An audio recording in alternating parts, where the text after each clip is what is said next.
Thank you, Madam Speaker. And it truly is a pleasure and an honor to speak on this resolution commemorating the 125th anniversary of the New York State PTA. And for everyone who has ever had a child in school, in public school, the millions of children in public school, you know the PTA on day one, because they are there to speak for your child, speak for your school, and speak for the interests that you as a parent have. And so it is truly an honor to have so many members of the board and leadership of the New York State PTA, and I won't name them all, except a few I must name, to say that the New York State PTA has become a powerful voice for the public school parents of New York. Their advocacy now on issues that really matter, and after the last few weeks, the issues of concern to our parents and our young students could not be more paramount.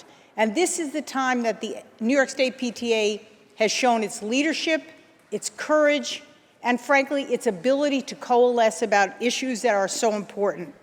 You know, there are 2.6 million school children in New York State, and the PTA has nearly 250,000 volunteers in 12 regions, in more than 1,450 school buildings. And I recall saying earlier in my career that many of my colleagues in politics should have learned to start in the PTA, because that is where you learn to compromise, to build coalitions, to acknowledge and celebrate diversity, and to have a unified vision. Wish that all of my colleagues in politics learned at the ground level what the PTA can teach us.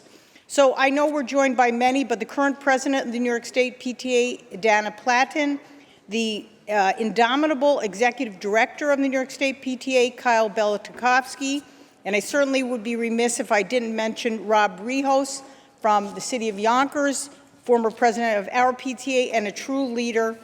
It has been my honor to be a loud champion for the parents and the PTAs of every school in New York, and I appreciate your leadership, your willingness to roll up your sleeves, and congratulations on 125 years. May there be many, many more of the leadership and the courage and the unified vision on behalf of our children that the New York State PTA has shown.